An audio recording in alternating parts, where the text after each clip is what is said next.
Hello साथीहरू, आज हामी फेरि अर्कै जग्गा घुम्नु जाँदैछ हो। वेदर एकदम राम्रो भएको कारणले गर्दाखेरि अहिलेको इभिनिङ इभिनिङ टाइममा हामी चाहिँ गएको घुम्नु।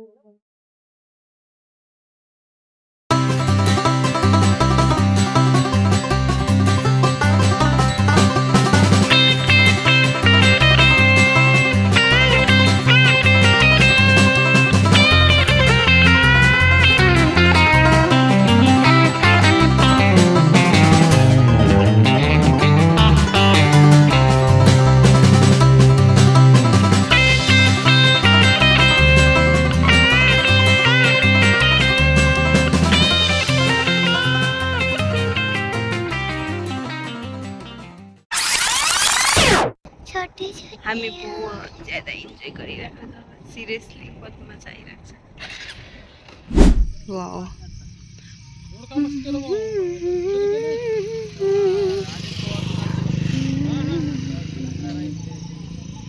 ये क्या खम्बा बिचमा आएको फेरि। हामी चाहिँ एकछिन रेस्ट गरेको हो रास्तामा। हामी अलिकति पछाडि आएको थियो, ढिलो भइरहेको थियो। दिदीहरू चाहिँ हामीलाई, दिदी पनि सुट गर्दै रहेछ हो, हामीलाई वेट गरिरहेको रहेछ। तर जग्गा चाहिँ साह्रो राम्रो छ, मलाई साह्रो मन पर्यो कि इभिनिङको टाइममा त्यस्तो घाम त छनु चाहिँ छ। अब इभिनिङ भइसक्यो नि त, रोड पनि यस्तो राम्रो छ। पहिलाको ब्लगमा त्यो रोडहरू अलिक खराब थियो, यसमा त खराब पनि छैन, एकदम मजा आइरहेको छ। एकदम राम्रो। अब यत्रो खिचेर त खिच्नु सकिँदैन रहेछ हो,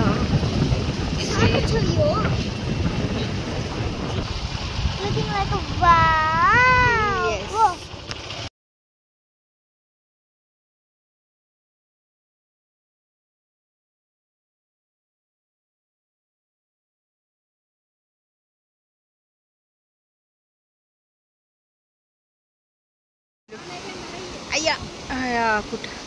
यो चाहिँ हाम्रो डेस्टिनेसन हो। डेस्टिनेसन त यो त होइन, यहाँदेखि पनि अलिक तल जानु अरे हो। यहाँ त पुरा मान्छेहरू रहेछ हो। यहाँ हेर्नु पनि कस्तो राम्रो देखेको। वाउ,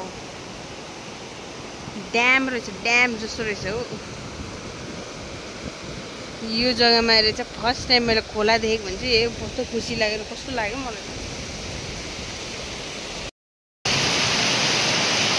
फर्स्ट टाइम बिहा गरेकोदेखि फर्स्ट टाइम खोला देखेको मैले हो। एकदम मजाको रहेछ। हेर्नु नि कस्तो राम्रो जग्गा छ। आया मेरो घामले आएको कस्तो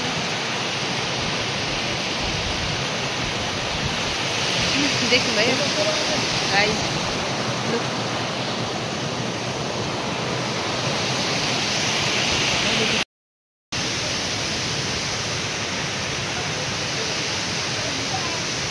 वाव, बहुत राम्रो।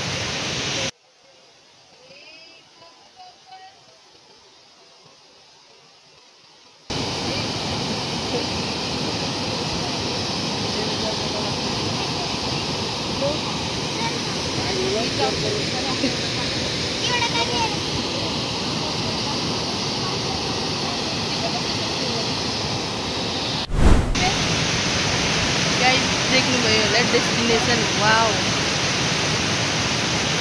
खोला चाहिँ यसलाई भन्छ क्या। मजा आइरहेको छ, डर पनि लागिरहेको। मेरो हस्बेन्ड मलाई नखेल भन्छ, म त खेल्नु